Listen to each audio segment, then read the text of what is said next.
এক বোন প্রশ্ন করেছেন, হুজুর শীতের রাতে ফরজ গোসলের ভয়ে আমি আমার স্বামীকে আমার সাথে থাকতে দেই না, এখন কি আমার গুনাহ হবে বা এখন করণীয় কি? খুব জটিল একটা প্রশ্ন। এই প্রশ্নটা সাধারণত কেউ করে না। এক বোন হোয়াটসঅ্যাপে আমাকে এই প্রশ্নটা করেছে যে তিনি বলছেন, তিনি বোঝাতে চেয়েছেন, হুজুর যেহেতু ফরজ নামাজ ফজরের নামাজ আমাকে পড়তে হয় আর রাতের বেলা যদি আমরা একসাথে থাকি তাহলে তো আমাকে ফরজ গোসল করতে হবে, আর আমাদের এখানে গরম পানির কোনো ব্যবস্থা নাই, ঠান্ডা পানিতে আমাকে গোসল করতে হয়, এই ভয়ে আমি আমার স্বামীকে থাকতে দেই না আমার সাথে, এই জন্য আমার স্বামী আমার উপর রাগ করে। এখন এটার করণীয় কি? আমি কি আমার স্বামীর হক নষ্ট করেছি কিনা? এটা একটা প্রশ্ন। গোটা জাতির উদ্দেশ্যে সেই উত্তর আমরা দিয়ে দিচ্ছি। আমরা যারা শুনছি অবশ্যই এই আলোচনাটুকু শেয়ার করব, তার কারণ হচ্ছে ইসলামের ব্যাপারে আপনি একটি বিষয় শেয়ার করবেন, সে যদি আমল করে এর সওয়াব আপনি কিয়ামত পর্যন্ত পেতে থাকবেন। সুবহানাল্লাহি ওয়া বিহামদিহি সুবহানাল্লাহিল আযীম। এইখানে এই প্রশ্নের উত্তর দেওয়ার আগে স্বামীর মর্যাদা সম্পর্কে আমাকে কিছু বলতে হবে। বিশ্বনবী সাল্লাল্লাহু আলাইহি সাল্লাম বলছেন, তোমাদের মধ্যে তোমাদের স্বামীদের মর্যাদা এত আকাশচুম্বী, যদি পৃথিবীতে আল্লাহ ব্যতীত অন্য কাউকে সিজদা দেওয়ার অথরিটি অনুমতি থাকতো তাহলে আমি গোটা পৃথিবীর সমস্ত মেয়ে লোকদেরকে বলতাম তোমরা তোমাদের স্বামীর পায়ে সিজদায় লুটিয়ে পড়ো। এ হচ্ছে স্বামীর মর্যাদা।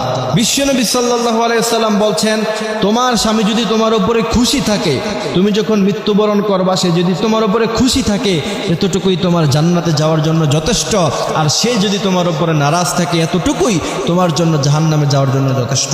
এ হচ্ছে স্বামীর মর্যাদা। এবার আসেন যে শীতের রাতে শুধুমাত্র ফরজ গোসলের ভয়ে আপনি যদি আপনার স্বামীকে আপনার সাথে থাকতে না দেন, আপনার গুনাহ হবে কিনা বা করণীয় কি?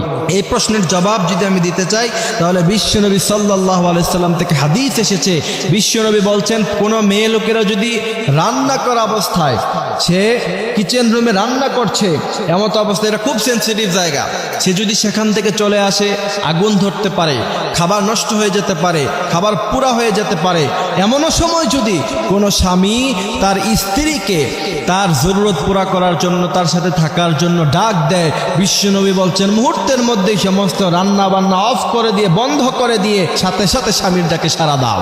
এরপরে দ্বিতীয় নাম্বার হাদিস, বিশ্বনবী সাল্লাল্লাহু আলাইহি সাল্লাম বলছেন, কোন স্বামীর তার চাহিদা হলো যে সে তার স্ত্রীর সাথে থাকবে এবং স্ত্রীকে সে আহ্বান করলো, সেই স্ত্রী যদি সেই স্বামীর ডাকে সাড়া না দেয়, বিশ্বনবী বলছেন ফজরের নামাজ পর্যন্ত, যতক্ষণ পর্যন্ত না সকাল হয় ততক্ষণ পর্যন্ত ফেরেশতারা তার উপরে, সেই নারীর উপরে লানত দিতে থাকে। কত বড় কথা! এই জন্য এই হাদিসগুলি থেকে বোঝা যায় অবশ্যই শীতের, এই প্রচণ্ড শীতের সময় যখন শৈত্যপ্রবাহ হয়, ওই সময়ে যদি আপনার স্বামী আপনার সাথে থাকতে চায়, অবশ্যই আপনি তাকে সঙ্গ দিতে হবে, আপনি অবশ্যই তার সাথে থাকতে হবে, তাকে সময় দিতে হবে। ফরজ গোসলের এই ঠুনকো ভয়ে আপনার স্বামীকে বলবেন হিটারের ব্যবস্থা করতে, প্রয়োজনে গ্যাসের চুলার ব্যবস্থা করবেন, গরম পানির ব্যবস্থা করবেন, সেটা আপনার স্বামী যদি আপনার জন্য না করে সে গুনাহগার হবে, আপনি তাকে সেই ব্যবস্থা করে দিতে বলবেন, সেও বাধ্য আপনাকে এগুলি ব্যবস্থা করে দেওয়ার জন্য। যদি না করে আল্লাহর কাছে জবাব দিতে হবে। সুতরাং সাধারণ অজুহাত দিয়ে আপনার স্বামীকে অবশ্যই আপনি এখান থেকে বিরত রাখতে পারেন না, আপনার স্বামীকে আপনি সঙ্গ দিতে হবে। এর চাইতে বড় কোনো কাজ হলো, বিশ্বনবী সাল্লাল্লাহু আলাইহি সাল্লাম বলছেন, ওই সমস্ত নারীরা হচ্ছে খারাপ নারী যারা স্বামীর চাহিদা পূরণ করতে দেয় না। এই জন্য প্রিয় ভাইয়েরা আমার, আল্লাহ পাক আমাদেরকে এই কথাগুলি বোঝার, মানার তৌফিক তিনি দান করুক। আমিন।